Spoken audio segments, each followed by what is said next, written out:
Hello, everyone. Welcome to another episode of Movie Review with Alyssa and Tobias. I am Elissa, I'm Tobias. and today the movie we're going to be talking about is Singing in the Rain.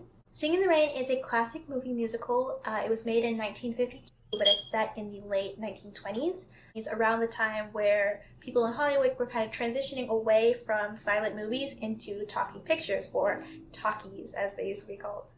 It's pretty much about this guy, Don. He comes from pretty humble origins, but he pretty much made himself into a household name.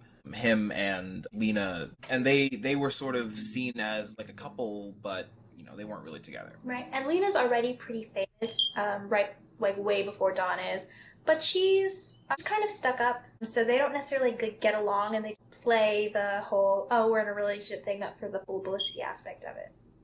He meets a girl that he actually likes. They fall in love. The classic story. But in this whole transitioning from silent films to talkies, he ends up having to make a talking film. Things go wrong. Eventually, it ends up being turned into a musical. Yeah, and when it's turned into a musical, they realize like Lena cannot sing, so they try to get Kathy to dub over her speaking and singing voice. So one of the things I wanted to talk about was the kind of the time period it was made, the time it was set in, because that definitely influences like a lot of aspects of the film. For example, you can definitely tell that it was made in the 50s. Like the comedy is very slapsticky. Yeah, it really takes from theater in that aspect, where everything is sort of exaggerated, as if you have to, do it in front of a live audience. It's very like big and dramatic. The characters have all these like witty responses, play on words, a lot of physical comedy, a lot of facial expressions. And like you said, it is very theatrical, and it's very similar to a lot of what early musical theater was, like the precursors to musical theater, like vaudeville, burlesque. Yeah, and they actually reference some of those things in the movie, which is kind of funny. One thing I noticed that is very indicative of the time in which it was made is that the pacing of the story is a little weird. In some places, the plot seems to go like really, really quickly.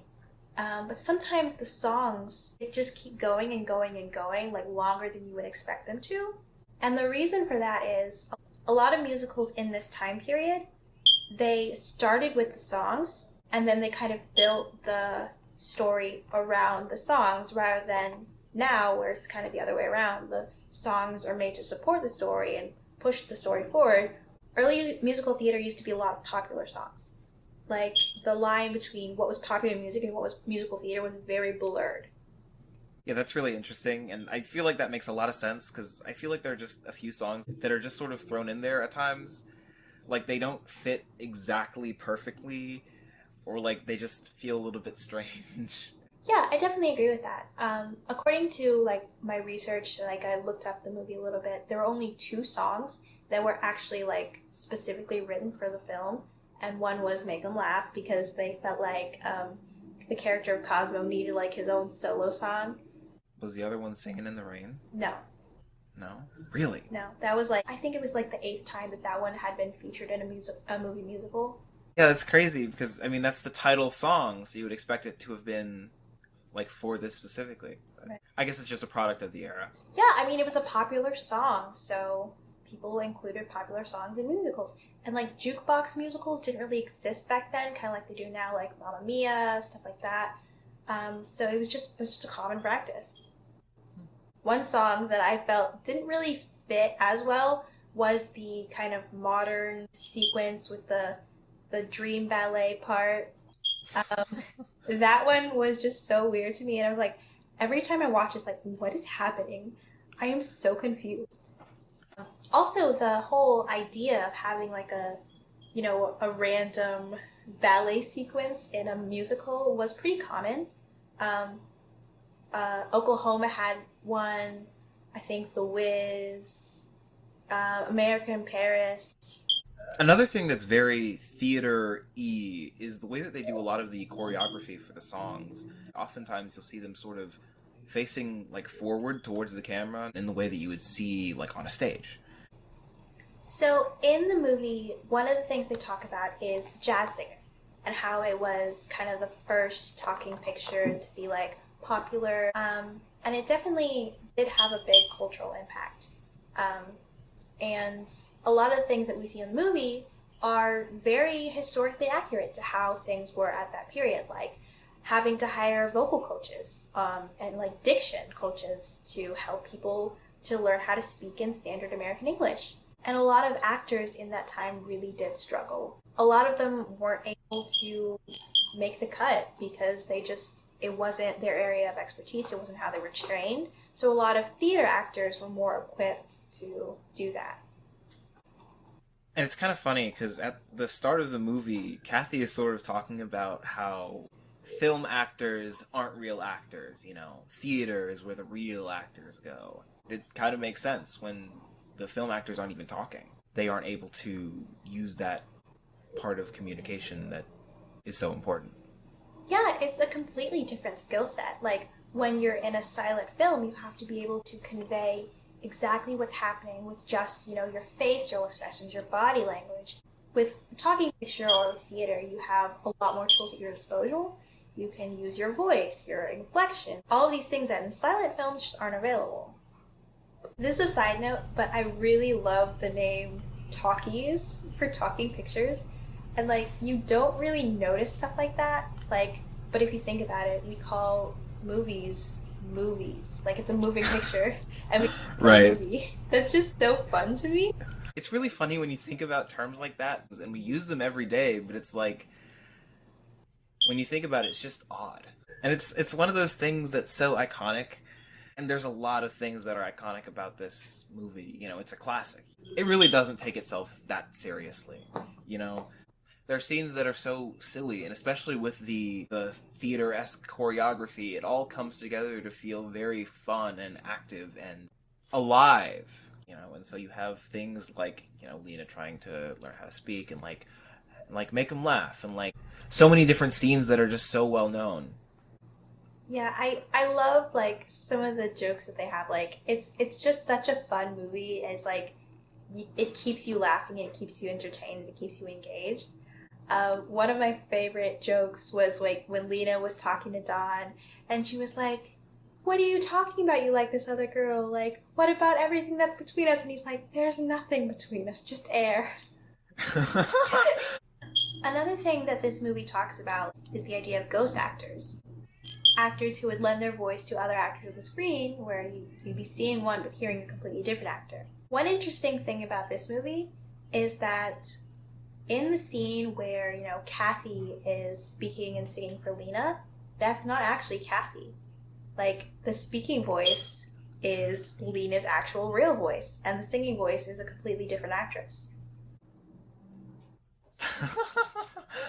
That's so crazy because I never would have thought of that. I never would have realized that. But it's like, I guess it's just one of those little things that happens in movies. There's so many of these things that end up not even being known or realized. It's just a fun fact that just makes the movie even more interesting. And a lot of times in that time period, the ghost actors would not even be getting credit for like their work. Like one person who was a very common ghost actor who worked in a lot of pictures was Marnie Nixon. If you've seen My Fair Lady with Audrey Hepburn, um, the original Broadway production of that musical was with Julie Andrews, but when they decided to make it into a movie, they wanted to go with someone well known, so they went with Audrey Hepburn. But then once they started production, they realized Audrey Hepburn can't sing, so Marnie Nixon did all of her singing. But I guess that also is sort of featured in the movie. Lena is wanting Kathy to not get any credit for the work that she did on the movie. Yeah, if Lena had it her way, Kathy would have had to go on for years just being Lena's ghost actor without getting any credit.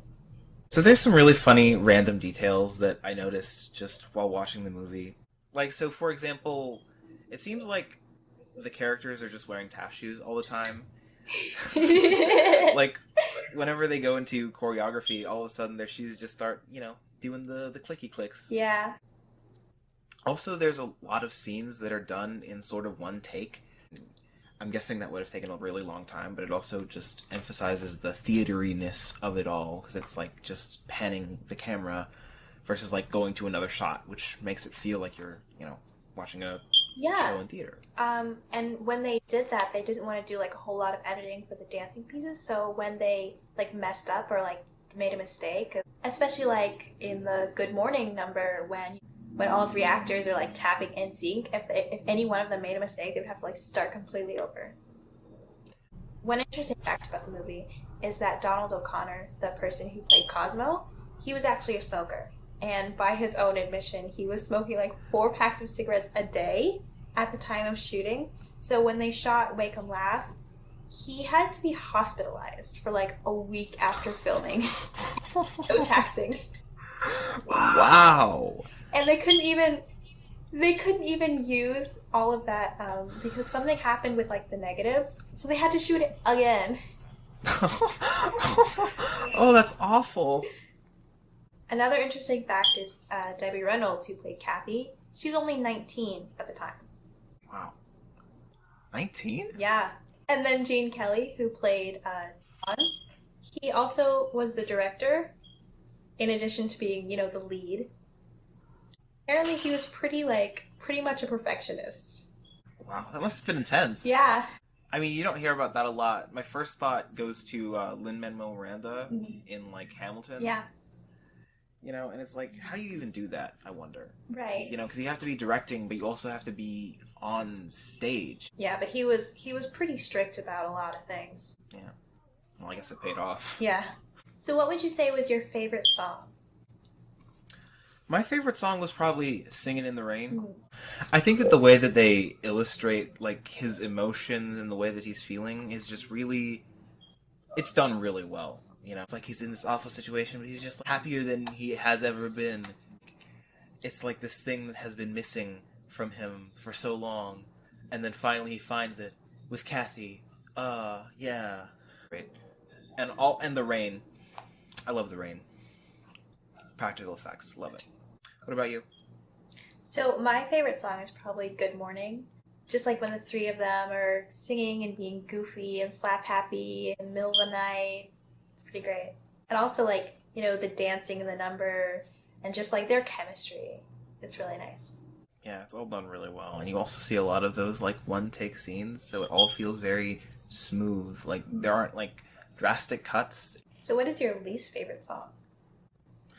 My least favorite song is It's All I Do Is Dream of You. It's very forgettable, I would say. You have Kathy and a bunch of other like showgirls. Kathy is the only character who actually matters in the song, and you've only met her for a few minutes at that point.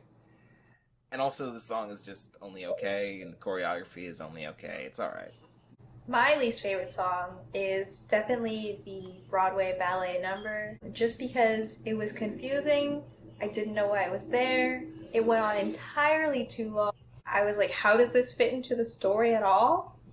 It's so funny because like at first he's singing a song, but then it just sort of goes into this odd segment. Like this weird pantomime where like they're just acting out something and you still don't know what's going on. Yes, it is bizarre. And like not only that, but then it goes into it like a dream within a dream sequence where they're like floating on air, like in the clouds, and the wind's blowing her long flowing scarf, and he's just like, yeah, they're like in a wind tunnel. right? And it's just like odd. They pretty much could have like cut it out, and the movie wouldn't be any different. Right. I mean, it's funny the way that they excuse it too.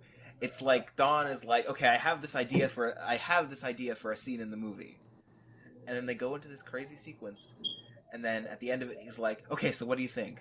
And you know what the funniest part of it is? The reason they added that into the movie was the same reason they added that scene into the movie within the movie, was because they were like, oh, pieces like this have done well in other films, so we should have a piece like this in the movie so it'll do well.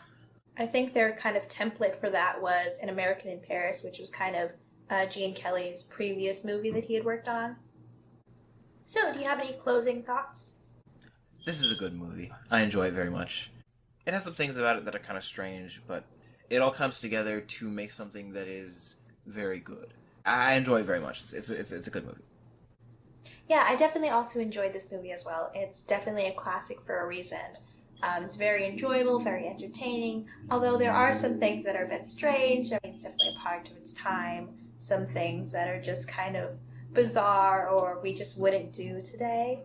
But it's very interesting, and especially like as a period piece, it's really cool to see how they did things back then. So how would you rate this movie? I would probably give it about a 6.8. It's definitely a good movie. It's definitely very enjoyable. I gave it a 7.2. I feel like I would have rated it higher, but the story to me is not exactly my favorite. If it weren't for the great music and choreography and all the stuff like that, like if it was just taking the story on its own, I probably wouldn't like the movie nearly as much. Yeah, the only reason I gave it a little bit of a lower rating is because even though I did really enjoy like the music, the choreography, the characters, the comedy, it did drag a little bit, and I felt like some parts of the movie could have done without. So that's all we have for you today. Thank you guys so much for joining us. Let us know in the comments what song was your favorite or any other movies that you might want us to talk about. Be sure to like and subscribe, and I will see you guys all in the next video. Bye. Bye. Tools at your disposal.